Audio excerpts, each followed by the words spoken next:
Jadi yang saya jual banyak, Mbak. Yang saya jual banyak, tipenya banyak, tapi produknya itu adalah semuanya produk digital. Kurang lebih seperti itu sih. Jadi paling gampang ya Zoom meeting ini, kalau teman-teman memakai WhatsApp, memakai Telegram, memakai Facebook, itu juga produk digital gitu. Jadi nggak ada bentuknya, tapi value-nya kita bisa rasakan. Manfaatnya kita bisa rasain dengan memakai produk-produk tersebut. Kurang lebih kayak gitu, Mbak. Oh iya iya. Iya. Itu terinspirasi zaman kuliah itu gimana bisa terinspirasi waktu itu Mas? Nah, ya namanya mahasiswa ya waktu itu ya. Oh, oh, oh. Jadi kebetulan saya 2014 itu udah masuk ke masa akhir kuliah dan udah free, maksudnya jadwal kuliah juga nggak ada, jadi tinggal skripsi aja, nganggur kan. Akhirnya waktu itu saya mainan Twitter, di situ saya dapat sebuah studi kasus di mana saya bisa generate income sekian juta dari Twitter. Nah, dari situlah saya buat sebuah video panduan bagaimana cara mendapatkan uang dari Twitter. Kemudian video-video itu saya jual. Sesimpel itu. Jadi nggak yang jelimet seperti sekarang. Kalau sekarang saya udah bikin software, ada tim sendiri, ada orang yang manage untuk development dan lain-lainnya. Kalau sekarang udah beda lagi. Kalau dulu sangat simpel dengan cara seperti itu memulainya, Mbak. Ya ya ya ya. Kalau untuk saat ini ya Mas, kan sekarang lagi musim banget ya, semuanya serba digital ya, itu sangat potensial sekali. Jadi nggak perlu repot-repot bikin sendiri, bisa gunain yang produk-produk yang udah dibikin sama tim Mas ya Mas ya, kayak Benar banget. template-templatenya. Ya. Benar. Jadi di masa-masa pandemi COVID-19 ini kan kita dianjurkan, bisa dibilang diwajibkan ya, untuk nggak kerja di kantor, work from home, stay at home, dan sebagainya. Akhirnya virtual meeting menjadi booming. Jadi sekarang orang-orang udah melek Zoom, bahkan ya jujur aja ketika teman-teman itu sekarang melek Zoom, saya udah tahu Zoom itu 3 tahun yang lalu gitu, dan saya tiap bulan itu sudah mengadakan webinar semacam ini dengan member-member saya, udah biasa gitu loh. Jadi nggak, ya udah biasa aja karena memang itu yang saya lakuin. Setiap kebiasaan saya memang ya udah tahu gitu loh, nggak sesuatu, bukan sesuatu yang wah. Dan Zoom ini atau bisa dibilang virtual meeting ini adalah salah satu bentuk media untuk mengenerate income gitu ya. Sekarang teman-teman bisa menemui banyak kan seminar online, webinar, kemudian yang media yang digunakan mungkin Zoom, kalau dulu ada Google Hangout, kemudian banyak media-media yang bisa digunakan untuk Zoom seperti ini, dan itu berbayar gitu ya. Dan yang perlu teman-teman ketahui bahwa ini adalah sebuah apa ya, sisi positif dari adanya pandemi corona saat ini.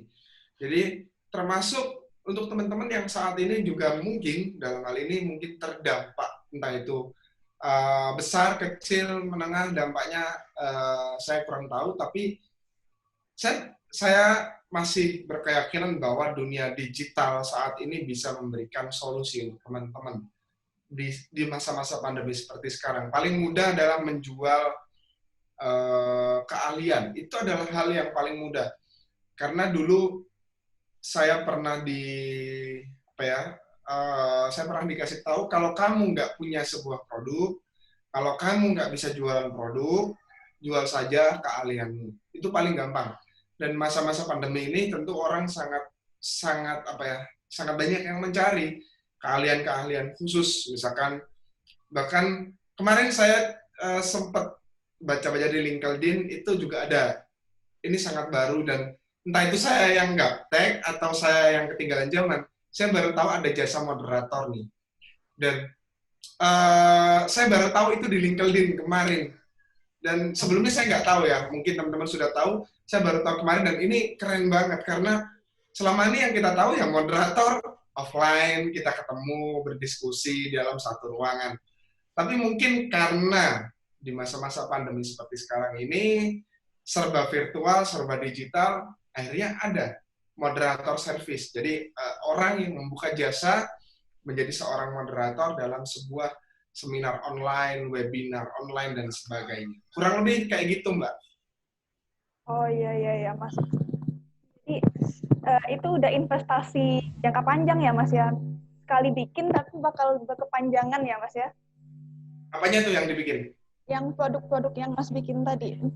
Ya, Uh, Mas juga nah, ini jadi. kayaknya saya perlu share screen juga ya. Oh iya, lanjut Waktunya Mas. berapa menit sih? 20 menit cukup nggak Mas? Atau 20 menit cukup, insya cukup Allah ya? cukup. Oke, Oke. oke. Ya, Saya bisa. silakan Mas. Ini saya nggak bisa share. Oh, bentar. Bisa. Bisa. Oke, bisa. Oke, nah.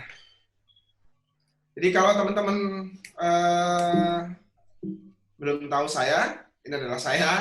Dan saya adalah founder dari Digital Product Sale, begitu juga dengan Klik Review. Silakan ada kontak-kontak saya yang bisa dihubungin untuk berinteraksi dengan saya langsung. Instagram, Facebook aktif semua, termasuk email dan WA.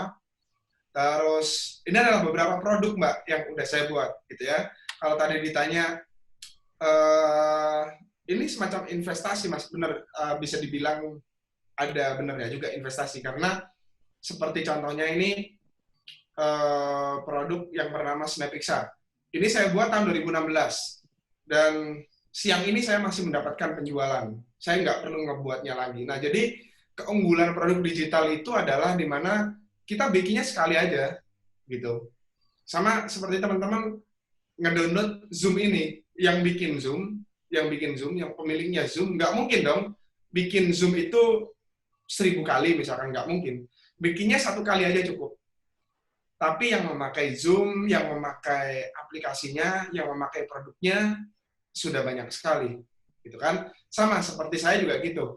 Produk digital cukup dibikin sekali saja, jadi bikinnya sekali, ngejualnya bisa ratusan kali, ribuan kali. Gitu, nggak perlu banyak-banyak. Kalau produk fisik itu berbeda. Produk fisik ketika kita ingin menjual 1000 sales, 1000 PCS, otomatis PCS yang diproduksi juga harus 1000. Itu adalah produk fisik. Kalau produk digital beda lagi. Nah, tulisannya jelas nggak? Jelas nggak, Mbak ya? Jelas, jelas. Jelas ya? Jelas, Mas. Karena di sini layarnya gede banget nih, dan ini square. Mungkin kekecilan. Oke. Beberapa metode ini bisa teman-teman terapin ketika teman-teman jualan produk digital maupun fisik. Jadi bisa diterapin dalam hal bisnis apapun. Oke, strateginya bukan strategi khusus nih untuk produk digital aja, bukan. Strategi ini sangat fleksibel, bisa diterapkan untuk produk fisik, dan ini juga saya terapin di bisnis saya yang lain, gitu ya. Yang pertama adalah kunci. Faktor kuncinya ada di internal dan eksternal. Jadi kalau teman-teman sekarang bertanya, saya harus mulai dari mana, Mas? Kalau saya ingin jualan produk digital, jangan dimulai dari eksternalnya dulu. Eksternal itu apa? Misalkan nih, biasanya kan teman-teman kalau baru mulai itu langsung bertanya, Mas, saya mau beriklan di Facebook, berapa budgetnya? Jangan itu dulu. Pikirin dulu, memangnya teman-teman itu udah percaya diri untuk jualan? Optimis nggak? Nanti baru mulai udah ngomong, saya gaptek, Mas. Saya nggak tahu apa-apa, Mas. Saya malu. Itu adalah internal faktor yang harus diselesaikan lebih dulu, gitu. Jangan pernah ngomongin hal-hal yang berkaitan dengan gimana caranya promosi, gimana caranya jualan produk, gimana caranya bikin produk, kalau teman-teman sendiri belum menyelesaikan masalah internal ini. Oke? Jadi internal faktor dulu diselesaikan, baru kita ngomongin eksternal. Eksternal itu paling simpel saya bagi 3. Ada produk, marketing, kemudian support system. Udah, selesai. Oke, paling simpel ada 3 itu. Di sini kan saya tulis ada marketing, support team, support, kemudian tim, kemudian audience. Ini bisa disimpelkan lagi. Ada marketing, produk, kemudian support. Oke, customer service lah. Kalau teman-teman mungkin awam ya. Terus kenali value-nya teman-teman itu apa ketika memulai. Saya ini punya value apa sih? di apa ya, di market lah ya. Value-nya apa? Kelemahannya apa? Kelebihannya apa? Jadi jangan kebanyakan orang selalu berpikir saya bisa ini, saya bisa itu, saya mempunyai kelebihan A, B, C, tapi lupa kelemahannya lupa ditulis. Jadi jangan lupa untuk menulis atau mengkoreksi diri kelemahannya. Paling gampang itu seperti apa? Ini saya berikan contoh paling nyata. Setiap saya selesai merilis sebuah produk atau mengeluarkan sebuah produk, itu saya selalu berinisiatif untuk menghubungi para affiliate. Affiliate itu apa ya? Mungkin reseller Mbak ya, yang lebih friendly ya bahasanya, bener nggak? Iya. Reseller ya. Nah, kalau affiliate itu sama seperti reseller, jadi mereka yang mempromosikan produk-produk saya.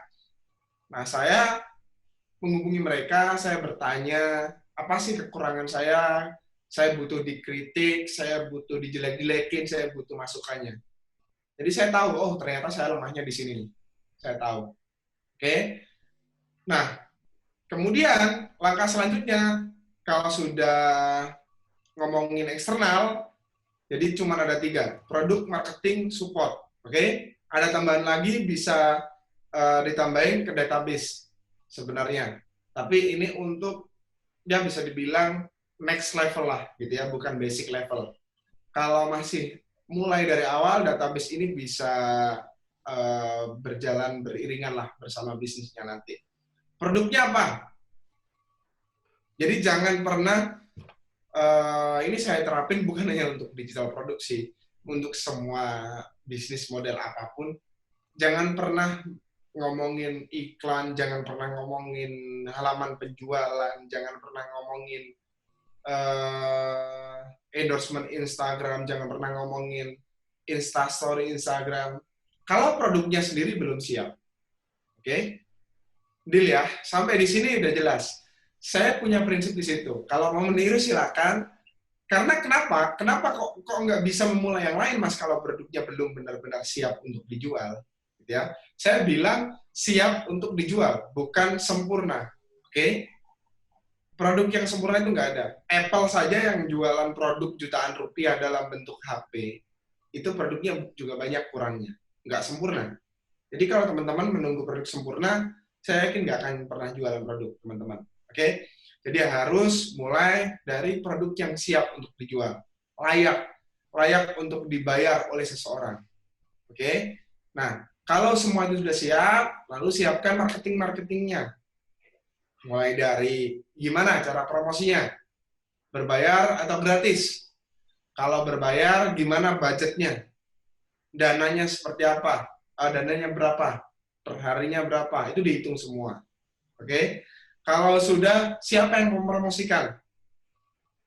Jadi kalau teman-teman itu sekarang dalam posisi sebagai pemilik produk, jangan jualan sendiri. Cari reseller, cari affiliate, cari dropshipper. Oke? Semakin banyak pasukan yang menjual produk kita, itu semakin banyak peluang terjualnya juga. Nanti profitnya terbagi dong, Mas, makin kecil. Sekarang saya nanya, kalau teman-teman punya profit besar, tapi waktunya habis hanya untuk menjual sebuah produk, nggak sempat ngerjain yang lain, nggak sempat mengerjakan hal-hal yang lain yang lebih penting juga, apa gunanya uang? Kan nggak ada juga akhirnya kan. Jadi lebih baik cari pasukan penjualan, kumpulkan.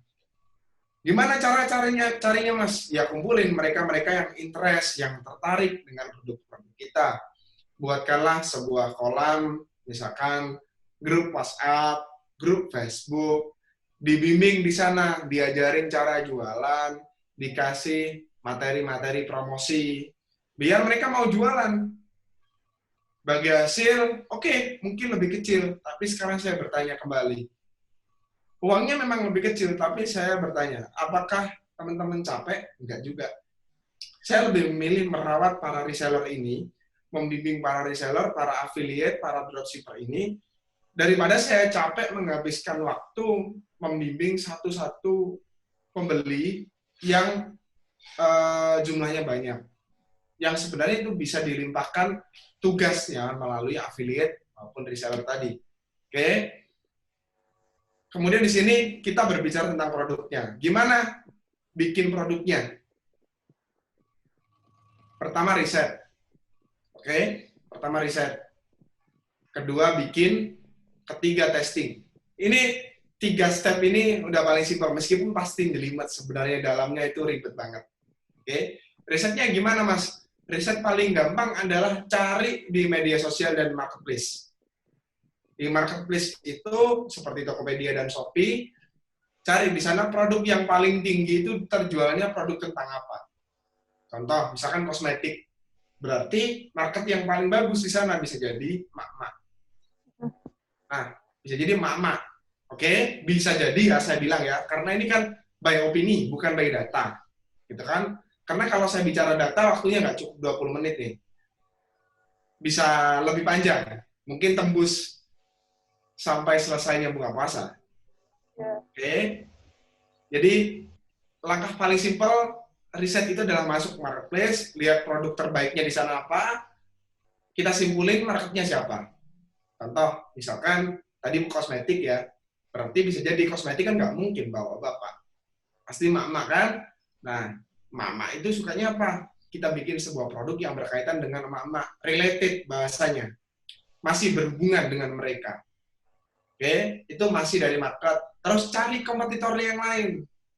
Teman-teman selama ini kan diajarin, mungkin bukan diajarin ya, mengenal mungkin ya, tahu kompetitor itu adalah pesaing. Kalau saya, kompetitor adalah orang yang paling dekat dengan saya. Oke, kompetitor itu adalah orang yang seharusnya paling dekat dengan kita. Jangan dimusuhin kompetitor itu. Kompetitor itu adalah tempat di mana kita bisa berintrospeksi, kita bisa mengkoreksi diri kita, dan lain-lainnya. Siapa lagi yang mengingatkan kita kalau bukan kompetitor? Oke, selain customer, selain yang lainnya. Kompetitor adalah orang yang paling dekat seharusnya, bukan dimusuhin. Kemudian bikin produknya. Bikin produk ini yang paling gampang seperti yang saya contohkan tadi, Mbak. Paling gampang di awal adalah menjual pengalaman. Jualan ilmu. Jualan ilmu itu paling gampang dah. Mas, ilmu kok dijual sih? Bukannya lebih baik disedekain, dibagikan secara gratis. Sebentar, kamu kan nggak tahu orang itu dapat ilmunya bagaimana ceritanya. Kalau dia sudah berdarah-darah lebih dulu, apa sih salahnya menjual sebuah ilmu? Nggak ada salahnya juga kan? Contoh nih, saya punya teknik gimana cara dapetin 100 juta dalam 1 minggu. Yang Anda tahu, yang teman-teman tahu adalah 100 jutanya kan? Iya. Yang teman-teman tidak tahu, sebelum 100 juta itu saya melangkahnya seperti apa. Misalkan bisa aja saya pernah ditipu orang, saya pernah kehilangan uang karena beriklan boncos, misalkan, kan nggak tahu. Ya kan? Terus apa salahnya ketika saya menjual sebuah ilmu dengan harga ratusan ribu, anggap saja teman-teman itu ngebayar waktunya saja. Oke? Jadi kalau ada yang jualan ilmu, jangan dinyinyirin, ilmu kok dijual mas, nggak ada yang salah, nggak ada yang salah. Menurut saya justru orang-orang yang perlu dijualnya adalah orang yang seperti itu. Biar bisa menghargai. Karena beberapa orang itu dikasih gratis, nggak dijualin, nggak disuruh bayar, justru bertingkah kurang baik. Dikasih gratis, malah dia yang jualan. Ada loh yang kayak gitu, banyak loh, beneran. Jadi nggak ada salahnya kalau saat ini teman-teman punya ilmu, mas saya punya ilmu misalkan menulis, bikin aja panduan teknik menulis yang menjual, misalkan, contoh ya, mas saya bisa jualan suara, voice over, bisa juga dijual, banyak. Mas saya bisa jualan keahliannya misalkan desain di Photoshop atau Adobe Illustrator. Bisa juga dijual. Jadi sekarang apa sih yang nggak bisa dijual di zaman digital seperti sekarang? Apa aja bisa dijual sebenarnya? Oke? Kita lanjut. Nah, kita ngomongin marketing. Saya paling suka kalau ngomongin marketing. Ini kebalik sebenarnya traffic itu ada di nomor 1 ya. Traffic itu di nomor 1. Nomor 2 landing page, Nomor 3, after sales. Oke? Nah, di sini, teman-teman, itu kalau produk udah siap, pikirin tuh, promosinya gimana. Ini banyak nih yang mengalami terlalu fokus gimana caranya bikin produk yang bagus, akhirnya lupa promosi produknya. Ini gawat sekali. Udah bikin produk mahal-mahal, habis banyak biayanya, promosinya malah kurang.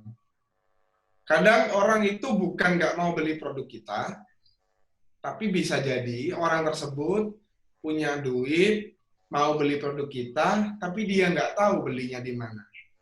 Oke? Itu yang bahaya. Jadi tugas kita adalah membuat orang tersebut tahu kalau ada produk yang kita jual seperti yang dia butuhkan. Gimana caranya? Ya kita promosikan. Entah itu berbayar, entah itu gratis. Makanya promosi yang masif itu, promosi yang benar-benar jor-joran, itu akan lebih baik. Mungkin ada yang ngomong, saya kemarin udah ngiklan mas, udah boncos sekian ratus ribu, sekian juta, sekian puluh juta, tapi nggak ada hasilnya. Bentar, jangan dilihat boncosnya. Kapan beriklannya, produknya apa, audiensnya seperti apa. Kita kan sering beranggapan bahwa boncos, rugi beriklan, rugi endorsement, rugi paid promote, nggak dapat sales, dan sebagainya. Karena yang diukur adalah penjualan. Sekarang saya bertanya, ketika kita berpaid promote sampai paid promote ya, menyewa jasa berbayar kepada orang lain, influencer, kita bayar. Oke, saya nggak dapat sales, benar ya? Saya nggak dapat sales, nggak ada orang beli produk saya dari situ. Sekarang saya nanya, benarkah nggak ada yang beli? Benar. Tapi benarkah akun Instagram dan produknya teman-teman nggak mendapatkan value tambahan sama sekali dari promosi itu? Tentu enggak. Kalau diukur dari sales saja, ya pasti kita akan ngomong boncos, pasti kita akan ngomong rugi. Tapi bentar, dilihat dari promosi itu yang follow berapa orang? Yang lihat stories kita berapa orang? Engagement-nya yang tadinya misalkan 20% naik berapa persen? Terus yang save postingan feed Instagram kita dari sekian orang. Jadi kalau kita mengukur sesuatu dari angka sales aja, ya susah. Pasti kita akan kemungkinan rugi besar, apalagi di awal. Apalagi produknya baru, audiensnya, marketnya baru. Jadi jangan hanya memakai satu kacamata kuda aja. Kita harus bijak melihat banyak aspek. Oke? Kemudian, kalau traffic ini terselesaikan, insya Allah, teman-teman, landing page-nya, halaman penjualannya, itu akan ramai dikunjungin orang. Akan ramai dilihat orang produknya. Orang itu kan melihat dari situ, akhirnya dia ada dua kemungkinan, tertarik dan nggak tertarik. Oke? Yang tertarik otomatis beli. Langkah simpelnya kurang lebih seperti itulah. Dia beli produk, transaksi, selesai. Yang nggak beli ini kan dia masuk ke dalam landing page, kita optimasi dah landing page-nya, kita optimasi halaman penjualannya. Oke, di situ kita bisa langsung misalkan retargeting Facebook dari pixel Facebook Ads kita. Banyak caranya. Jadi di situ ketika traffic itu benar-benar udah oke, landing page-nya oke, insya Allah produknya juga akan terjual. Ini berlaku untuk semua produk, begitu juga produk digital pastinya. Karena cara ini saya terapin di produk digital. After sales, ini juga nggak kalah penting. Siapin customer service ya, lebih mudahnya disebut CS lah ya. CS yang ngebantu teman-teman untuk misalkan ngebales chat. Saya biasanya ngebaginya dua bidang. Ada teknis dan non teknis. Kalau teknis itu yang berkaitan dengan produknya langsung. Oke, karena di sini saya ngejualnya berupa produk digital, teknisnya misalkan tutorialnya, memandunya, dan seterusnya. Kalau non-teknis itu berkaitan misalkan seperti transaksi, pembayaran, refund, follow up, itu non-teknis. Kurang lebih kayak gitu. Dan ini waktunya sampai jam berapa, Mbak ya? Sampai jam 5, Mas. Oke, sampai jam 5 ya. Sekarang masih jam 4. Iya. Oke, kita lanjut. Nah, ini kita ngomongin database. Sebenarnya kekuatan paling besar dari sebuah bisnis ada di sini. Oke, kenapa saya bisa sampai di tahun 2020 ini? Ini juga karena database ini. Bukan melulu ngomong produknya apa, bukan juga melulu ngomong pembelinya berapa, juga bukan melulu ngomong promosinya seperti apa. Database mempunyai peran yang sangat besar, apalagi di zaman serba digital seperti sekarang ini loh. Teman-teman kalau lihat daftar ini harus pakai email, masuk ke sini harus pakai email, harus isi data, semuanya harus seperti itu. Kenapa? Karena database adalah kuncinya. Oke, dari database ini teman-teman bisa ngebuat, oke, meskipun bukan menentukan ya, berusaha lebih tepatnya, bisa mengusahakan bisnisnya yang teman-teman jalankan saat ini itu bisa digunakan 5-10 tahun ke depan dengan database itu. Oke, database-nya apa saja? Yang paling utama email. Oke, jadi jangan kaget kalau teman-teman beli apapun produknya, beli dimanapun tempatnya, beli di Tokopedia kayak Shopee kayak Lazada kayak Bukalapak kayak semua pakai email. Bener nggak? Iya, benar, Mas. Teman-teman pakai Zoom harus masukin email dulu. Padahal dia gratis loh. Ya nggak? Nggak ada ceritanya kita pakai media-media seperti sekarang, itu nggak pakai email, nggak pakai database lah. Biasanya kalau nggak pakai email, itu adalah di nomor 3. Pakai nomor HP atau WA. Udah, pilihannya cuma 2 itu. Oke? Jadi kita nggak bisa ngomong, wah berarti itu memaksa. Enggak dong, nggak memaksa. Itu adalah win-win solution. Kamu mau pakai apa yang saya jual? Kamu mau pakai apa yang saya buat? Boleh dong, saya meminta database-mu. It's fine, gitu loh. Ya kan? Itu adalah sesuatu yang fair untuk sebuah permainan, dalam sebut saja permainan ya, permainan bisnis. Itu adalah sesuatu yang fair. Masalah nanti kamu berhenti berlangganan dari database saya, it's okay. Nggak ada problem buat saya. Tapi kalau kamu membeli produk saya, itu akan lebih bagus. Dari database itu, kita bisa optimalkan jualan produk. Kalau nggak salah, di sedekah online ini juga kita harus register, kan? Bener, Mbak ya? Iya, Nah, harus login dulu. saya orang jahat nih, anggapnya saya hatersnya sedekah online. Mau sedekah aja harus register, gitu kan bilangnya? Ribet amat, gitu ya. Karena orang mungkin belum teredukasi. Tapi bagi tim sedekah online, ini adalah hal yang penting. Ini adalah hal yang penting. Pentingnya di mana? Mungkin ke depannya, kalau ada program sedekah lain, kita bisa follow up lagi. Misalkan seperti itu. Iya, Kalau ada program lain, kita bisa ikutkan program sosial yang lain dan seterusnya.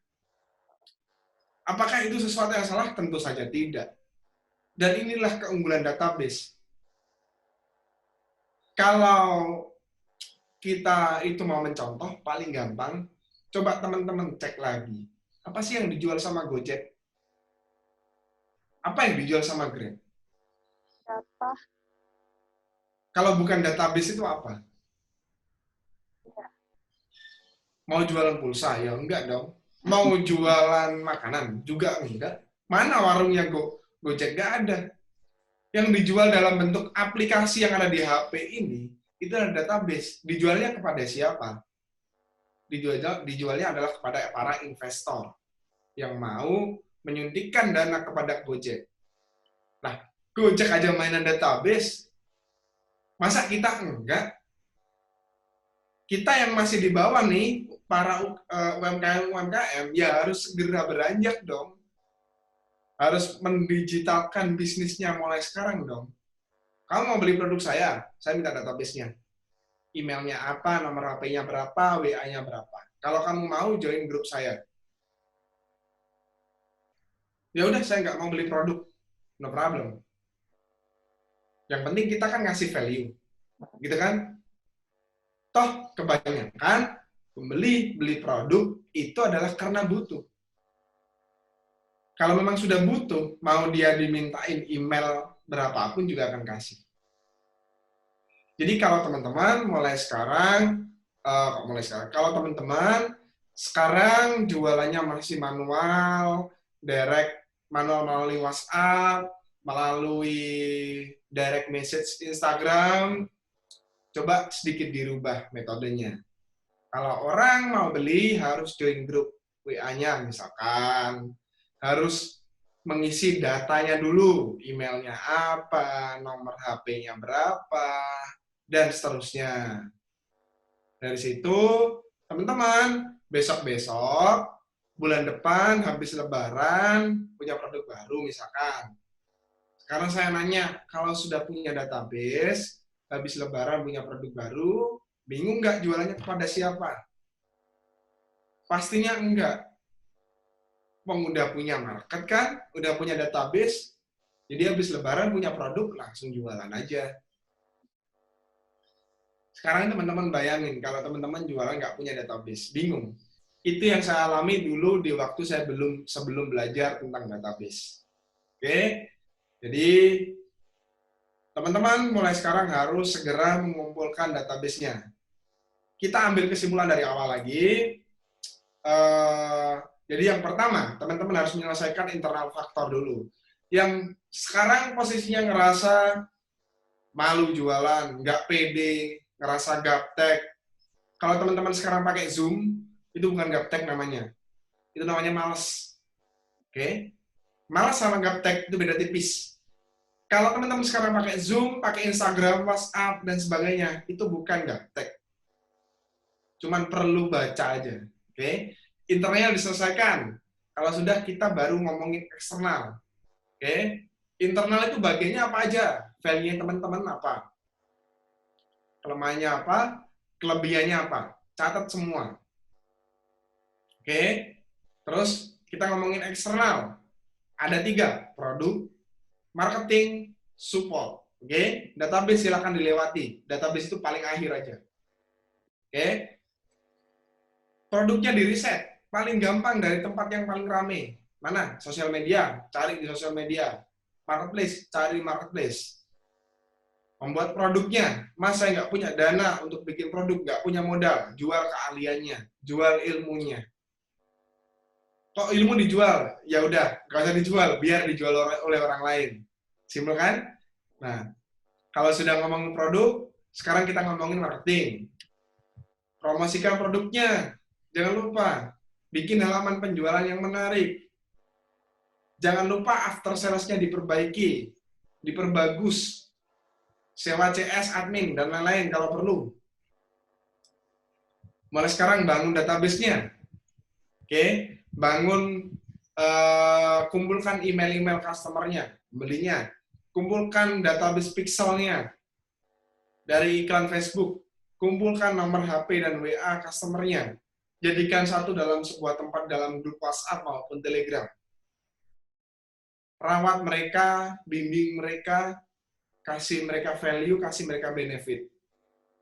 Insya Allah jualan apapun, itu insya Allah laku. Oke?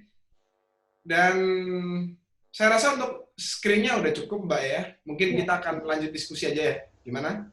Ya, ya boleh, Mas. Oke.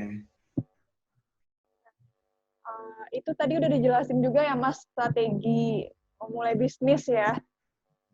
Dan yang paling penting itu mulai dulu, selesaikan internal kita, baru kita mikirin tools selanjutnya ya, Mas ya. Benar. Jadi, saya bilang seperti itu karena in case ya, kebanyakan member saya yang selama ini dia memiliki sebuah problem, pertanyaan harus mulai dari mana, ya. Terus mulai dari Jadi kasusnya itu gini, saya mulai jualan produk digital 2014 sampai 2020, ya.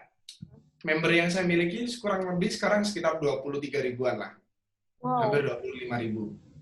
Nah, dari sekian puluh ribu tadi, itu kan ada beberapa orang yang memang bisa dibilang customer rasa teman, gitu ya. Jadi dekat sama saya, sering chatting seperti teman biasa, juga sering curhat. Nah, dari kasus-kasus yang saya temukan, di antara rentan waktu itu tadi, itu pertanyaannya dari 2014 sampai sekarang masih sama. Memulainya dari mana? Akhirnya saya lihat, pertanyaan memulai dari mana itu saya kembalikan lagi kepada individunya. Apa masalahmu? Tak suruh update status di Facebook aja dia nggak pede. Terus dia punya produk bagus, tapi saya suruh jualin. Dia nggak mau muncul. Artinya dia juga nggak pede, nggak percaya diri. Terus dia selalu ngomong, aku ini gaptek. Saya ini gaptek loh mas. Saya bingung ketika dia bilang gaptek, tapi ngomongnya pakai sesuatu yang berteknologi. Itu sesuatu yang pasti yang kita menyebutnya mungkin paradoks ya. Sesuatu yang salah tapi dibenarkan. Dua sesuatu yang salah tapi dianggap benar. Ini kan aneh. Dia bilang gaptek, tapi dia bisa bikin produk yang bagus dan dia memakai teknologi untuk membuat semua itu. Akhirnya dari beberapa orang itu saya simpulkan sebenarnya jangan memulai dari eksternal dulu deh, lebih baik internal. Karena percuma bikin produk yang sempurna, yang bagus, strategi marketing yang oke, budgetnya gede buat beriklan. Tapi belakang-belakangnya bilang saya gaptek, buat apa? Kan nggak ada gunanya, ya kan? Saya malu untuk jualan, mas. Belakangnya gitu. Buat apa terus? Mau disimpan di lemari kan nggak mungkin. Kurang lebih kayak gitu sih, Mbak. Ya, Mas. Ini untuk Sobat Pilah yang ingin bertanya, silakan diketik di grup WA ya.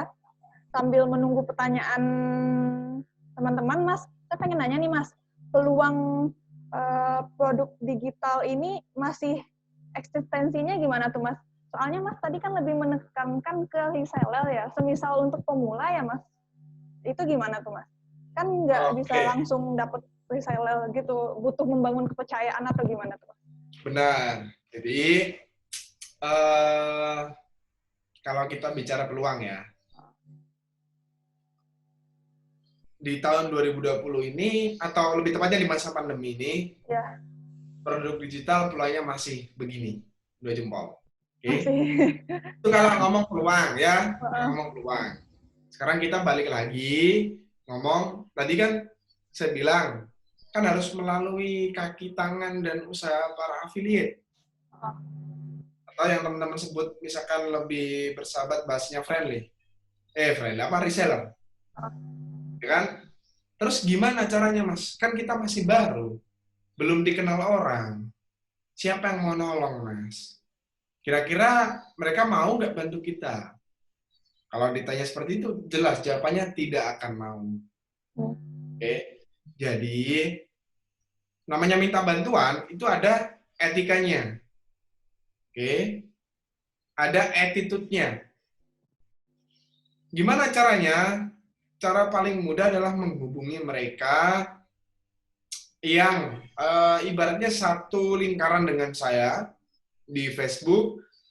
Itu adalah berteman dengan mereka, sering berinteraksi di sosial media, terus bahkan chattingan juga, welcome message gitu ya, agar mereka aware dengan kita. Gitu. Kalau tiba-tiba kita nge-add orang, kita berjumpa dengan orang, terus bilang, bantuin gue dong, bantuin aku dong, bantuin saya dong, siapa yang kira-kira mau bantu? Nggak ada. Karena nggak kan? kenal. Karena nggak kenal, jadi kita harus kenalan dulu. Contoh, paling mudahnya gini, launchingnya punya produk, launchingnya bulan depan setelah Lebaran. Ya jangan setelah Lebaran terus menghubungi mereka-mereka yang mau dimintain bantuan dong. Kalau bisa mulai sekarang. Mulai sekarang kita sudah mulai berinteraksi. Mulai sekarang kita sudah mulai bersilaturahmi. Mulai sekarang kita sudah mulai chatting, minta pendapat, bahkan diskusi tentang bisnis dan produknya, dan seterusnya. Nanti nggak dibales, Mas. Kan mereka adalah, mereka menyebutnya adalah suhu, gitu ya, Masta. Biasanya sibuk, tidak membalas chatnya, gitu ya, tidak membalas chatnya.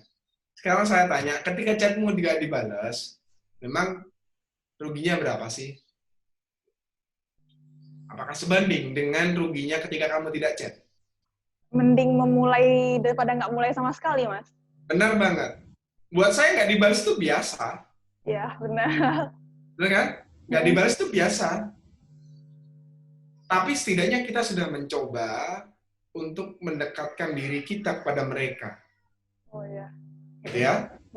Setidaknya ya udahlah, kita udah usaha untuk bersosialisasi, bersilaturahmi dengan cara yang baik, sopan, dengan attitude yang baik. Kalau mereka nggak merespon ya itu dikembalikan sama mereka dong, bukan salah kita dong. Oke? Jadi jangan mikirin itu dulu, kita hubungin aja mereka dengan cara yang baik-baik. Ya jangan sekarang hubungin, besok langsung minta tolong buat dibantuin, jangan. Ditunggu dulu, gitu loh. Bahasanya, bahasa halusnya itu, PDKT ya dulu. jangan ujuk-ujuk minta tolong, tiba-tiba langsung. Ya kalau saya pun digituin juga nggak akan mau. Oh, iya. Tapi kalau sudah berinteraksi, sudah sering bersosialisasi, saya rasa nggak akan keberatan deh kayaknya. Apalagi produknya oke, produknya kredibel, bisa dipertanggungjawabkan kualitasnya. Saya rasa orang untuk membantu juga nggak akan keberatan. Karena mereka juga dapat duit, Iya. ya kan? Kalau ngomong material, kalau ngomong non material ya itu tadi. Pertanggungjawabannya seperti apa kan jelas. Kurang lebih sih kayak gitu Mbak ya caranya. Jadi harus pelan-pelan lah. Jadi selain memperkuat internal, kita juga membangun networking dari sekarang ya, Mas ya? Oh iya, bahkan ini nggak cuma untuk bisnis produk digital ya, tapi untuk semua bisnis pastinya. Ya. Tapi khusus dalam hal ini kita bicara produk digital, networking ini sangat penting banget. Sangat penting banget. Dan saya punya kisah menarik nih. Saya punya kisah menarik di mana di tahun 2000 berapa ya? 17 kalau nggak salah. 2016. Jadi sebelum, saya kan memang bukan tipe orang yang saya bukan tipe orang yang suka datang ke tempat seminar, workshop, coaching dan lain-lainnya. Saya nggak begitu suka dengan hal seperti itu dulunya. Saya lebih suka belajar otodidak di Google, di YouTube, baca-baca artikel semau saya sendiri. Kemudian di tahun 2016 saya pertama kalinya mengikuti sebuah event atau seminar yang itu berhubungan dengan bisnis saya. Waktu itu di Malang, 2016 akhir tahun kalau nggak salah. 2015 akhir, 2015 akhir. Di situ saya keluar duit sendiri, naik kereta dari Jember ke Malang, naik kereta pakai duit saya sendiri, beli tiket hotel juga sendiri, pokoknya semua sendiri. Anggap aja rugi ya, keluar duit ya. Tapi investasi kan, Mas? Ntar, ada lanjutannya. Oh iya. Di sana rugi ya, saya keluar duit nih, rugi ya. Saya nggak dapat apa-apa. Di sana cuma dikasih wejangan, kumpul-kumpul sama teman-teman, relaksasi, ngobrol bareng, sharing ilmu, banyak lah, gitu ya. Bertemu dengan para masta itu tadi, banyak lah. Waktu itu saya juga masih belum lulus, saya masih kuliah. Jadi juga ngebagi waktunya agak susah. Pulang dari situ, seminggu kemudian saya launching. Saya keluar duit sekitar, ya kalau di total mungkin dari Malang itu berangkat sampai pulang lagi ke Jember, itu total mungkin habisnya sekitar 3 jutaan. Seminggu kemudian saya launching, hasil dari relasi tadi, saya dapat banyak insight, cara, dan seterusnya. Saya dapat kurang lebih sekitar 500 jutaan dalam waktu semingguan, kalau nggak salah. Wow. Jadi, sekarang teman-teman bisa bayangin. Teman-teman bisa bayangin bahwa, networking, ngabisin waktu, nongkrong doang, gitu kan. Yang mahal itu bukan di situnya sebenarnya. Yang mahal itu adalah ilmunya. Ilmu yang dibicarakan ketika acara tersebut, gitu. Begitu juga ketika teman-teman ada workshop, bootcamp. Yang mahal itu adalah sebenarnya di networking sebenarnya. Itu yang mahal banget. Bentar ya, saya minta maaf, saya tutup jendela dulu, soalnya hujan. Oh iya, baik.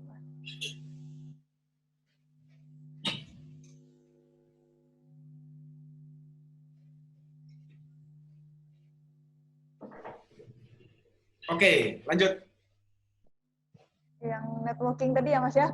Nah ini ada pertanyaan nih Mas. Gimana cara melihat atau strateginya dalam membangun digital produk Mas? Bagaimana cara melihat atau strateginya dalam membangun digital produk? Ini ada 2 pertanyaan sih Mas. Strategi membangun digital produk. Oke. Mungkin yang dimaksud strategi menjual produk digital ya. Iya. Karena kalau di sini dibahasakan strategi dalam membangun digital produk. Itu pertanyaannya berarti strategi bikin produknya. Strategi, iya membangun produknya. Kan kalau Mas tadi kan dari browsing. Mungkin kalau untuk saat ini gimana gitu Mas? Di masa kalau sekarang bikin produknya gimana? Gitu ya? Kalau sekarang, aduh panjang nih saya cerita. Masih sampai jam 5 kok Mas. Oke, kalau sekarang itu pertama saya riset pasar dulu. Kedua saya riset kompetitor. Ya. Ketiga, saya riset dari audiens saya sendiri. Tuh.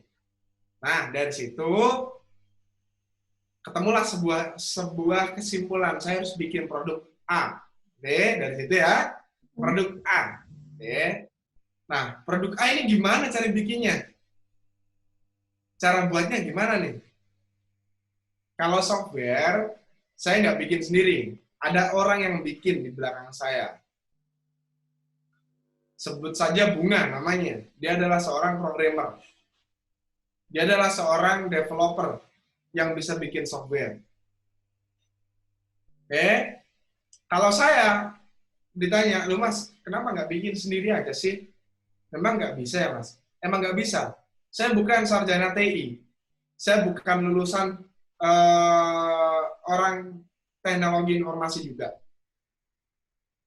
Jadi saya nggak bisa. Kan bisa belajar. Kalau saya belajar membutuhkan waktu bertahun-tahun dong. Harus membayar waktu saya dong. Ya kan? Kehilangan waktu sekian banyak, saya nggak mau.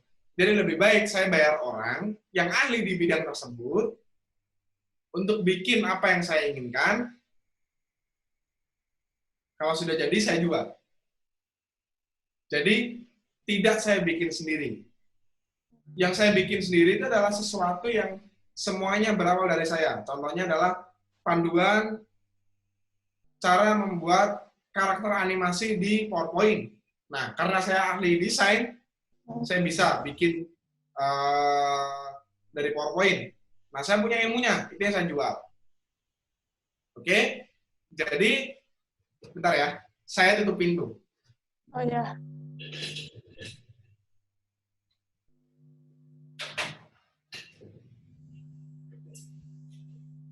Jadi, Mas Ruli ya yang bertanya ya? Iya, Mas Ruli. Mas Ruli, kalau pertanyaannya bagaimana cara membuat produknya, itu saya lebih banyak menyerahkan kepada ahlinya. Gitu. Saya bikin produk desain, saya serahin kepada orang-orang yang bisa desain. Saya bikin produk software, saya serahin kepada orang-orang yang bisa bikin software. Jadi lebih main ke marketingnya berarti ya Mas ya? Benar, benar. Jadi marketing itu adalah full saya yang handle. Gitu. saya yang memikirkan strategi promosinya, kemudian saya yang memikirkan iklannya, misalkan saya memikirkan bagaimana affiliate-nya agar lebih mudah untuk promosi dan seterusnya. Oke? Jadi kalau teman-teman di sini atau Mas Ruli juga bertanya memulai dari mana, hanya ada dua cara. Hanya ada dua cara untuk membuat sebuah produk. Bayar orang untuk membeli waktunya, atau teman-teman menghabiskan waktunya teman-teman untuk belajar sesuatu, kemudian membuatnya sendiri. Hanya itu. Pilihan yang bagus yang mana tergantung perspektif yang diambil dulu yang mana. Kalau ngomong perspektif, ngomong duit, ngomong materi, tentu saja bikin sendiri lebih enak. Tapi kalau perspektifnya dilihat dari sudut pandang keringanan waktu, kemudahan bekerja, sudah beda lagi hasilnya. Jadi disesuaikan. Oke? Berarti, Terus pertanyaan kedua ya Mbak ya? Mana ya? ini tadi ditanyain juga nih Mas, bagaimana jika kita telah menjual produk agar produk tersebut disukai? Maksudnya disukai ini gimana ya? Berarti sebenarnya hubungannya itu sama kayak gimana kita riset dulu ya Mas, mana yang disukai sama audiens gitu ya Mas ya. Itu sangat penting banget ya produk riset ya. Ini pentingnya membuat produk yang benar-benar dibuat berdasarkan kemauan market atau kemauan kita. Oke? Karena biasanya kita menganggap bahwa produk itu dibutuhkan pasar, dibutuhkan orang, dibutuhkan halayak luas. Tapi benarkah? Jangan-jangan teman-teman bikin produk itu sesuai kebutuhannya teman-teman sendiri. Oh gitu. Benar nggak? Iya. Nggak bisa Jadi pakai sekarang gini, contoh paling gampang. Kalau teman-teman bikin produk itu sesuai market, kemungkinan besar tidak disukai oleh teman-teman. Kemungkinan besar, meskipun belum pasti.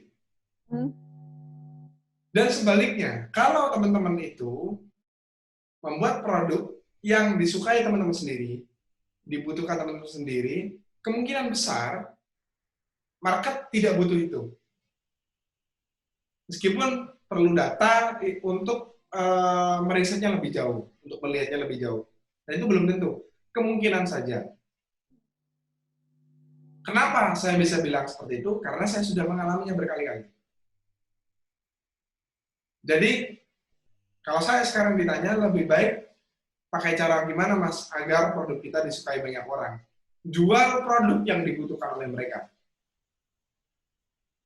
Oke? Jual produk yang dibutuhkan oleh mereka. Sudut pandangnya dari sisi mereka ya, Mas ya? Benar. Jadi, itu akan lebih baik. Iya. Loh, saya ini loh, laki-laki. Di bawah banyak kosmetik yang saya jual. Gimana coba?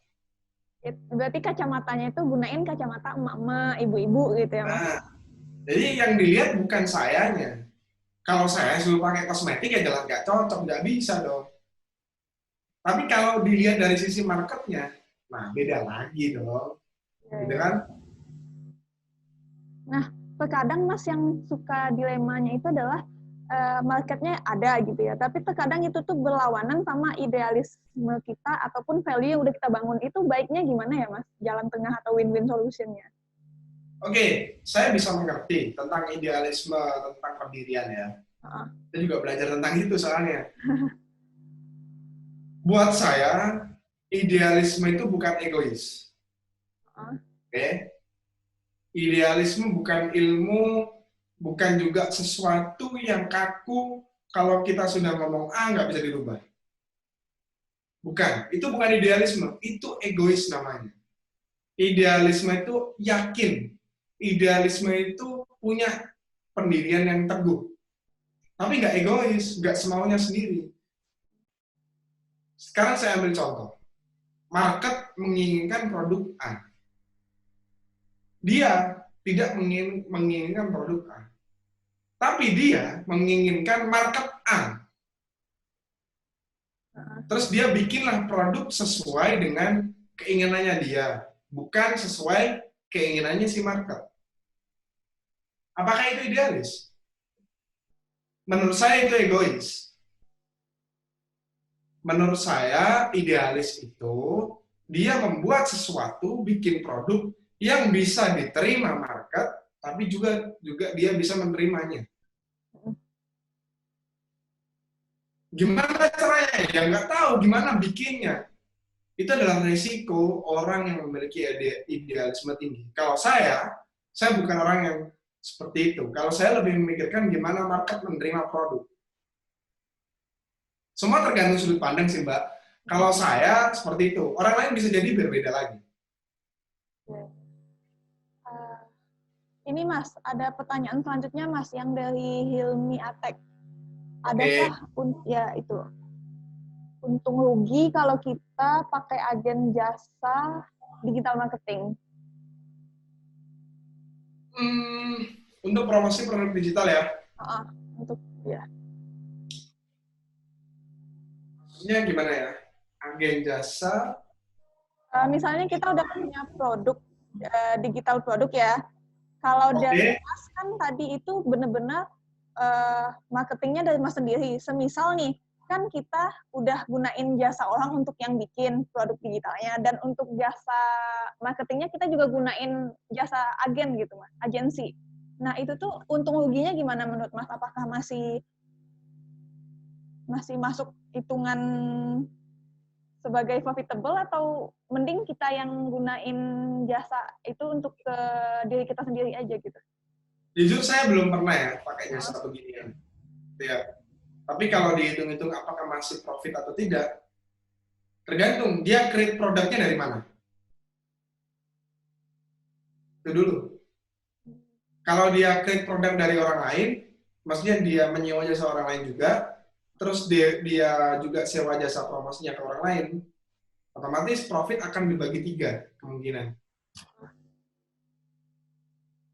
Mas, Gaby aku potong ya. Aku pengen memperjelas saja pertanyaannya. Jadi kalau tadi Mas kan bilang bahwa untuk membuat produk digital serahkan aja sama ahlinya. Nah, kalau misalnya si orang ini jago Mas bikin produk digitalnya, tapi dia nggak jago marketingnya, akhirnya serahin aja. Misalnya dia sewa agensi atau sewa digital marketing karyawan untuk kayak gitu. Mungkin gitu kali pertanyaan. Oh gitu. Kalau seperti itu biasanya ya dibagi 2 berarti. Ya sama win-win aja ya Mas ya. Kalau dia dalam bentuk tergantung kerjasamanya seperti apa dulu. Hiring atau partnership. Saya biasanya membagi 2 ini. Kalau hire berarti dia cuma bayar jasanya doang. Kalau partner berarti dia selain ngebayarin jasa, dia juga akan berpartner untuk kerjasama. Dalam hal ini produknya, kemudian supportnya, semuanya. Kemudian profitnya dibagi 2. Tergantung sih persentasenya nggak harus dibagi 2 ya. Bisa 70-30, 60-40, terserah. Itu perhitungan antara individu aja, kerjasama ya, hitam di atas putih terserah. Jadi nggak ada hitungan pasti. Kalau seperti itu. Maksudnya mungkin di sini kalau tadi kan saya menganalogikan adalah seseorang yang belum punya produk, terus bikinlah produk kepada ahlinya. Sekarang kan dibalik logikanya, sudah punya produk tapi nggak punya marketing. Biasanya yang jamak ditemukan itu adalah kerjasama dalam bentuk partnership. Tuh. Jadi kita cukup nyerahin produk, si partner yang paham tentang dunia marketing, dunia afiliasi, dunia reseller, dunia dropshipping, dia yang ngejalanin. Oke? Atau kasarnya marketing ini mereka yang punya pasukan lah ya. Bisa dibilang gitu. Dan itu nggak salah juga. Saya juga menjalankan itu kalau caranya seperti itu ya. Saya juga menjalankan itu, dan itu bisa dijalankan dengan cara paling mudah. Kalau saya langsung aja ambil profit bersih setelah dikurangi iklan, setelah dikurangi komisi, setelah dikurangi hadiah kontes, bagi 2. Udah selesai. Oke. Oke. Gaby, saya mau nanya ya, Gaby. Mau nanya ya, mohon izin ya. Iya, silakan Pak. Nah, mumpung nih, soalnya aku sama Mas Aditya ini sudah subscribe emailnya udah lama. Cuma ya, ya memperhatikan lah. Nah, lebih penting mana? Kalau saya lihat dari beberapa yang menjual produk digital itu, personal branding itu benar-benar kayak jadi kunci itu, Mas ya. Personal branding.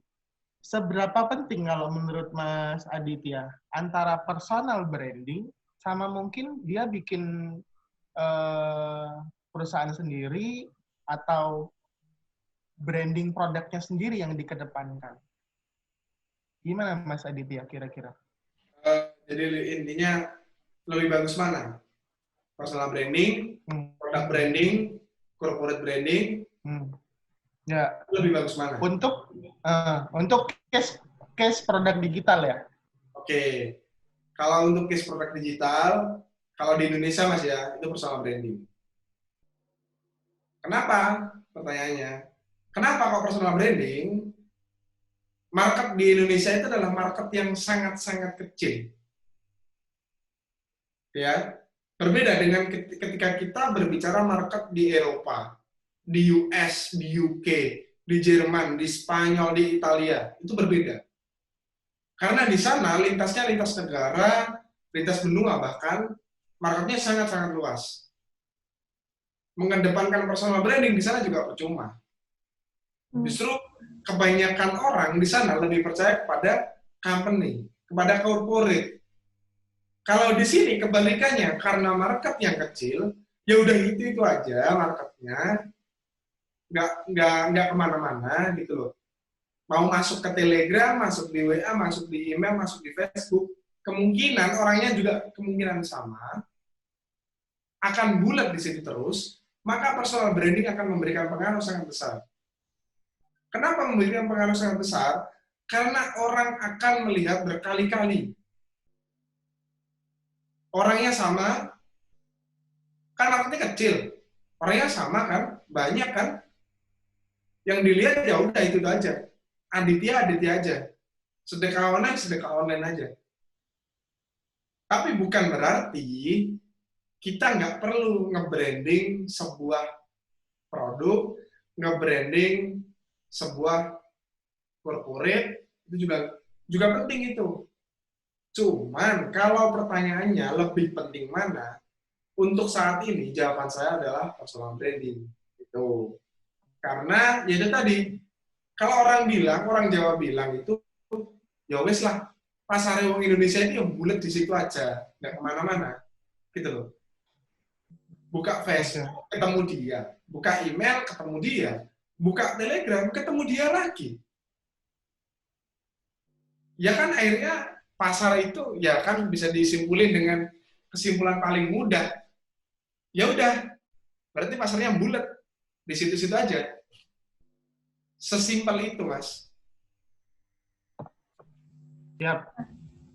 Lanjut, Gaby. Oh ya, udah. Nah, ini ada pertanyaan selanjutnya nih, Mas. Dari Mas Akso. Itu lumayan panjang nih, Mas. Bisa dicek di chat. Bagaimana cara manage ekosistem. Oke. Saya mengalami ini langsung. Gini. Bagaimana cara manage grup yang kita buat untuk customer produk digital? Ada 10 produk. Berarti ada 10 grup, benar? Kalau punya 10 produk, saya buat 10 grup untuk member saya. Tapi grup tersebut tujuannya bukan untuk support. Grup tersebut tujuannya adalah untuk diskusi. Loh, terus supportnya di mana, Mas? Saya punya sistemnya sendiri. Namanya submit tiket. Jadi mereka harus kirim tiket melalui email atau melalui website saya untuk minta bantuan. Kalau ada masalah. Nah, berarti banyak dong Mas grupnya. Iya dong, banyak. Tapi untuk diskusi, bukan untuk membantu hal-hal teknis. bukan untuk membantu hal-hal yang berkaitan dengan produk. Jadi untuk diskusi tentang produknya, grupnya lebih difungsikan seperti itu, Mas. Terus, nah ini lanjut ya, Mas Akso ya. Ada 2. Tipsnya untuk manage semua grup dengan baik. Saya nggak ada tips khusus sih di grup saya ya. Di grup saya pada intinya tipsnya itu jangan spamming, itu aja. Jangan spamming, posting jam berapapun boleh. Karena itu tadi dibalikin lagi ya, mungkin Mas Akso ini menempatkan grup sebagai media bantuan. Sedangkan saya di sini menempatkan grup sebagai media belajar untuk diskusi aja. Untuk bantuan hal-hal yang lain bisa ke website saya atau via email. Kenapa Mas via email? Gini, kalau di email itu ada sistemnya, saya bisa tahu ini orang belum dibalas, ini orang sudah dibalas. Kalau di grup, ada 1 orang posting, disusul 10 orang, yang 1 orang pertama, itu sudah ketimbun, saya nggak bisa baca. Oke? Tapi kalau di email, nggak mungkin itu nggak kebaca. Kecuali emailnya memang nggak dibuka. Tapi kalau emailnya dibuka, pasti kebaca nih. Gitu. Jadi, nggak ada jam khusus sih, Mas. Terus, oh ya, kalau hari ada sih. Kalau hari ini di tim saya, untuk urusan teknis itu Sabtu Minggu, saya buat slow respon. Senin sampai Jumat aja yang tidak slow respon. Jadi Sabtu Minggu, nggak ada jamnya sih, bebas juga.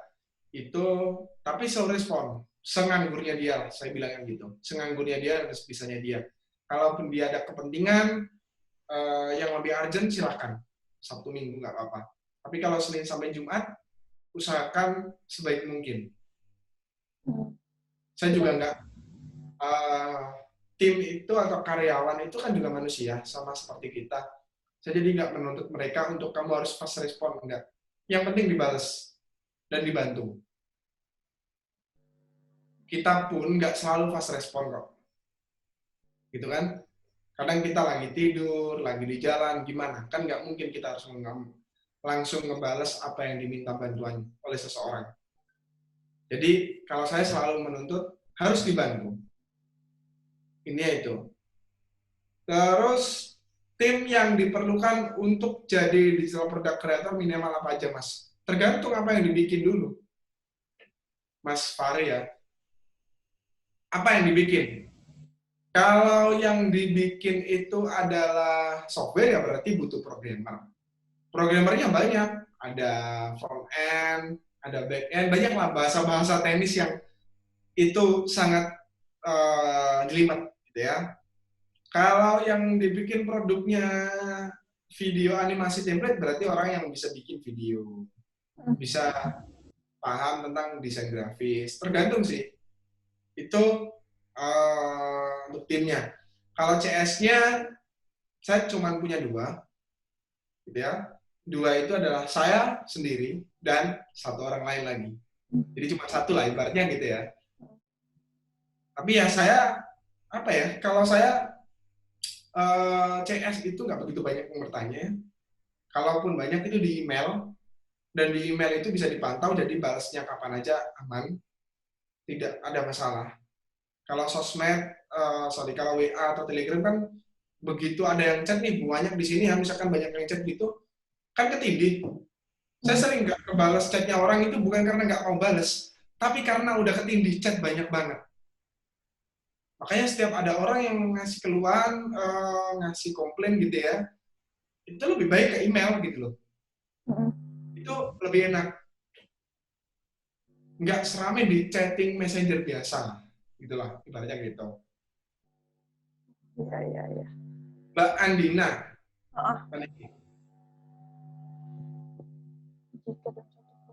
Jika dalam satu aplikasi media sosial, Instagram misalkan, personal branding melalui akun pribadi kita ada pengaruh besar terhadap produk branding akun khusus marketing kita. Apakah personal branding melalui akun pribadi kita ada pengaruh besar terhadap produk branding di akun khusus marketing kita? Oh gitu. Tergantung personalnya siapa dulu. Personalnya siapa dulu nih? Kalau personalnya itu eh, orang yang dianggap biasa-biasa aja gitu ya. Dalam tanda kutip bukan public figure, bukan artis, bukan pejabat publik, bukan pejabat negara, biasanya juga nggak ngasih dampak apa-apa.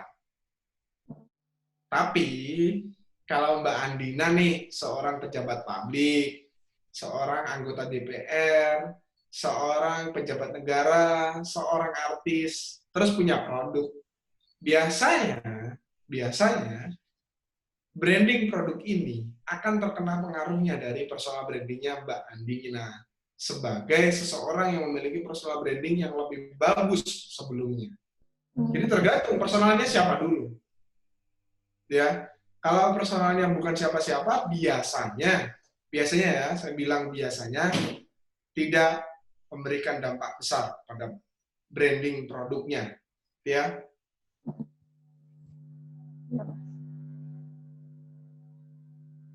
Ada 2 pertanyaan, Mas. Oke, ada 2 pertanyaan ternyata. Kemudian, apakah memang seharusnya akun komunitas untuk mendukung customer gains dengan akun marketing untuk produk harus dipisahkan? Bentar, saya masih belum nangkep. Akun komunitas untuk mendukung customer gains dengan akun marketing untuk produk harus dipisahkan. Maksudnya ini apakah harus dipisahkan gitu ya? Iya Mbak, benar ya? Apakah harus dipisahkan nih antara akun untuk Komunitas customer, community kita, Ya. Mbak Andina atau untuk produk kita harus dipisahkan nggak sih, gitu ya? Ya benar seperti itu. Simpelnya gitu ya, simpelnya gitu. Iya. Kalau di media sosial, iya harus dipisahkan. Kalau di media sosial, ya, apalagi di Instagram yang dimana orang ya posting gambar, masa mau dipostingin produk terus, harus dipisahin dong. Biasanya saya membagi 3 untuk sharing, untuk komunitas yang memang benar-benar apa ya, istilahnya sudah terlingkari, sudah masuk dalam lingkaran circle kita sendiri. Atau yang ketiga untuk produk kita, gitu. Jadi dipisahin aja paling enak. Tapi biasanya kan tinggal niru beberapa all shop itu Mbak. Itu tinggal meniru, biasanya kan ada all shop yang dia khusus bikin gambar produk, dia khusus akun testimonial, dia khusus akun order, ada juga. Jadi dipisahin aja kayak gitu. Saya minta maaf ya, agak crowded karena hujan. Oh iya ya. Dan saya di lantai atas. Jadi langsung ada suaranya. Iya, nggak apa-apa, Mas. Oke, lanjut. Semoga terjawab ya Mbak Andini Septiani. Ini ada dari Hilmi Atek, Mas. Oh ya, tadi kan dia sempat nanya ya, Masnya, pakai agen digital marketing atau enggak gitu, karena case-nya adalah banyak orang yang bisa bikin produk tapi nggak ngerti marketingnya gimana, kayak gitu. Oke, ya emang kebanyakan gitu sih. Oh. Itulah tugasnya, itulah yang dinamakan kolaborasi. Itulah ada kolaborasi itu karena hal itu. Jadi ada orang yang bisa bikin rujak, bikin pecel, tapi dia nggak bisa cara jualannya. Iya. Nah, itu tugasnya kolaborasi di situ. Iya, Mas.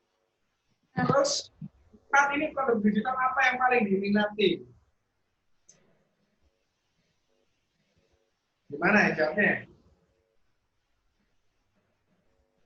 Apa yang paling diminati? Yang paling diminati itu adalah rahasia dapur itu. Sesuai dengan apa ya, bisa dibilang budaya Indonesia.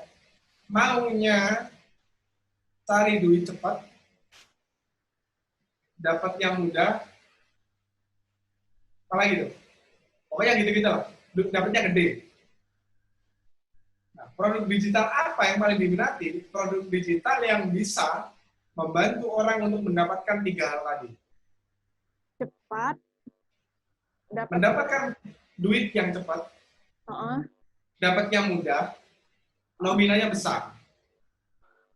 Nah, produk-produk yang bisa membantu seseorang untuk mendapatkan 3 hal ini sekaligus, itu adalah produk yang akan sangat diminati banyak orang. Produknya apa mas? Ya terserah. Entah itu panduan, entah itu software, entah itu macam-macam. Tapi karakteristiknya kurang lebih seperti itu. Tapi nggak bohong kan mas? Enggak. Jadi harus benar-benar real. Produk itu harus benar-benar bisa nunjukin dan membuktikan bahwa uang itu yang didapatkan benar-benar uang asli, cara halal, dengan cara yang baik juga dapat ini. Oke? Bukan dengan cara-cara negatif dan jelek. Kurang lebih kayak gitu. Ya, semoga terjawab ya Mas Hussein. Ini udah mau jam 5 ya Mas? Siap. Ya. Sudah cukup atau gimana? Ini teman saya Mas Seno mau ada yang disampaikan dikit nih Mas. Mas Seno. Oke, silakan. Mas Seno.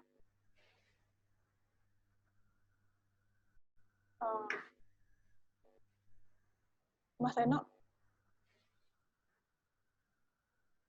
Nah, ini udah. Assalamualaikum. Waalaikumsalam. Iya. Bagi Bi, saya nggak bisa share screen. Oh, nggak bisa. Oh ya. Iya. Tadi dari ini. Jadi co-host saja, Mbak. Oh. Tunggu.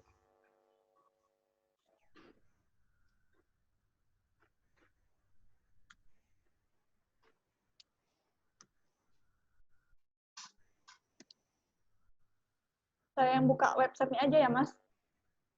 Iya. Bisa dimulai dulu, bisa intro dulu. Iya, buat sebelumnya terima kasih jazakallah Mas Adit untuk ilmunya. Benar-benar bermanfaat dan ada lanjutannya sama yang sebelumnya. Jadi ini untuk yang sekarang ini kan tentang produk dan untuk newbie banget kayak mungkin saya juga masih baru belajar gimana nih caranya, masih banyak belum melek akan digital. Akhirnya dapat apa ya? Dapat mindset lah, dapat gimana insight harus begini ternyata. Dan alhamdulillah lagi nyoba usaha juga sih Mas. Mohon doanya tapi masih apa ya? Masih ngerangkak banget untuk perjalanannya karena baru banget. Iya, nih langsung ini Gaby yang buka ya? Iya, udah. Iya, jadi lanjut saya mohon sebentar Mas ya. Saya ini bagi Gaby untuk waktunya. Ya, saat ini kita kita ada sedekah online, yaitu salah satu lembaga salah satu crowdfunding yang digagas oleh PPA Al-Quran, yaitu crowdfunding Muslim pertama. Ya, di sedekah online ini kita ada beberapa fitur. Ya, untuk caranya untuk di sini kita ada sedekah, zakat, wakaf, sama program. Ya, dimana untuk lebih besarnya ini sedekah online ini untuk membantu para penghafal Al-Quran. Di bawahnya PPA lah yang masih mewadahi PPA Al-Quran ya. Untuk di sini saya mau mengajak sobat Villa semua yang alhamdulillah nih ikut di acara webinar kali ini. Bagaimana sih atau mekanisme cara menggunakan sedekah online? Ya, untuk sedekah online sendiri kita bisa melalui mobile juga. Untuk yang bagi ditampilkan di sini ada versi websitenya. Jadi melalui mobile juga bisa. Di sini kita ada sedekah, zakat, wakaf, dan program. Ya, untuk program di sini itu ada banyak. Mungkin bisa dikebawain Mbak Gaby. Jadi untuk beberapa program kita ada banyak. Ada untuk pembangunan rumah tahfiz, untuk pembangunan pesantren, dan untuk saat ini kita lagi fokus untuk wabah corona atau virus corona saat ini, COVID-19. Ya, ini bisa dilihat beberapa programnya. Ya, untuk di sini kita mau coba langsung aja trial bagaimana cara sedekah di sedekah online. Ya, di sini mungkin kita lagi cuman bisa Bang Gibi fokus ke apa? Ngeklik salah satu program ataupun sedekah boleh, program juga boleh. Di sini ada bacaannya, tampilannya hampir sama nanti ketika di web. Bisa sedekah sekarang. Ya, ini. Ini Iya. aja, Mas. Di sini ya kita salah satu campaign yaitu bantu Ustadz Karyono hadapi dampak social distancing. Ya, di sini ada salah satu program kita bersama cabang PPP Al-Quran atau bersama PPP Al-Quran. Ya, di sini untuk sedekah bisa langsung saja klik sedekah sekarang seperti itu. Ya, ketika klik sedekah sekarang nanti akan ada tampilan seperti ini. Jadi buat teman-teman sobat Villa bisa minimal sedekah di sini bisa 20.000. Tapi kalau untuk yang mobile itu minimal bisa 10.000. Dan ini untuk nama lengkapnya bisa ditulis untuk nama lengkapnya atau hamba Allah jika tidak ingin diketahui. Anggap Lalu aja ada bunga ya. ya sebut saja bunga. Ini. Lalu ada emailnya. Pastikan untuk email di sini itu email aktif atau email yang biasa digunakan karena nanti akan mendapatkan notifikasi dari sedekah online. Dan begitu pun juga untuk nomor handphonenya. Pastikan nomor handphonenya itu nomor handphone pribadinya atau yang biasa digunakan. Karena nanti juga akan mendapatkan notif berupa SMS dari sedekah online. Iya, selanjutnya bisa pilih metode pembayaran. Ya, untuk metode pembayaran di sini saat ini kita ada BCA, Mandiri, BNI Virtual Account, sama ada Paytrain buat pengguna Paytrain. Iya, mungkin bisa diklik salah satunya, Mbak. BNI aja ya, Mas ya. BNI Syariah, ya. Nah, nanti ketika sudah diklik, selanjutnya ini ada doa terbaik. Insya Allah yang bersedekah di sedekah online, kita nanti kelak bisa didoakan bersama para penghafal Quran. Jadi kita di sedekah online dan PPP Al-Quran bisa nanti doanya didoakan sama para penghafal Quran. Ya mungkin bisa ditulis buat yang punya hajat di doanya untuk di sini. Ya seperti rezeki lancar, amin. Ya, Mas. Klik. Ya, langsung diklik sedekah sekarang. Nanti ketika sudah diklik ini akan mendapatkan notifikasi berupa diklik Mbak. Ya ini kurang. Ya ini untuk notifnya nanti akan ada di email atau di SMS. Dan ini ada 3 kode unik di belakang untuk sistemnya. Pastikan untuk pembayarannya atau transferan nanti menggunakan tidak lupa kode uniknya. 20531 seperti itu. Iya, setelah itu akan mendapatkan notif dari sedekah online dan telah berhasil melakukan sedekah di sedekah online. Ya, kurang lebihnya sih seperti itu. Iya, saya kembalikan kembali mungkin ke Mbak Gebi. Kurang lebihnya seperti itu untuk cara sedekah online. Ya. Assalamualaikum warahmatullahi wabarakatuh. Waalaikumsalam warahmatullahi wabarakatuh. Nah, untuk sahabat Villa yang sudah mengikuti webinar sore kali ini bisa langsung sedekah di website di website sedekahonline.com. Untuk tadi udah kita pakai tutorialnya juga ya, semoga bisa langsung diklik. Untuk Mas Aditya, makasih banyak waktunya untuk sore ini, Mas. Sangat bermanfaat sekali ilmunya, apalagi buat saya yang masih pemula soal digital produk. Biasanya sangat familiar dengan produk-produk yang kayak udah terlihat bentuknya gitu, fisiknya ya, Mas. Kalau seandainya digital produk kan nggak kelihatan bentuk fisiknya gitu. Jadi kayak nambah insight baru juga. Dan itu peluang yang sangat potensial kita coba ya, Mas, di masa pandemik sekarang. Sangat-sangat harus dicoba. Ya. Untuk sahabat Villa yang sudah bertanya, semoga terjawab. Dan untuk Mas Aditya, terima kasih sekali ilmunya. Mohon maaf apabila ada salah kata. Jangan bosan-bosan untuk ngisi ilmu di sedekahonline.com. Bisa aja nanti sesi-sesi selanjutnya. Ya. Untuk menutup webinar, Pak Ismail ada yang ingin ditanyakan atau disampaikan? Cukup, Mas Aditya, jazakallah khairan kasiran. Mudah-mudahan jadi ilmu yang berkah buat di Ramadan ini ya, Mas Aditya. Dibalas Allah dengan yang lebih baik, lebih banyak buat Mas Aditya dan keluarga, dan mudah-mudahan Sedekah online bisa kolaborasi lebih banyak lagi sama Mas Aditya, insya Allah.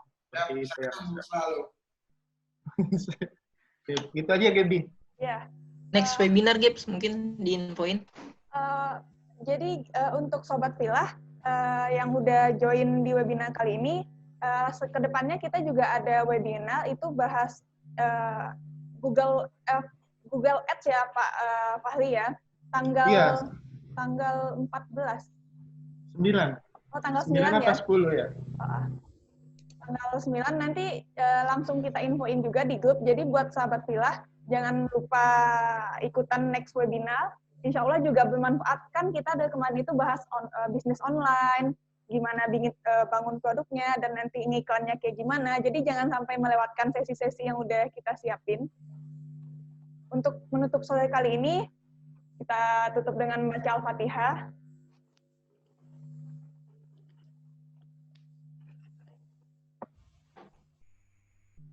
Semoga ilmunya bermanfaat. Terima kasih Mas Aditya.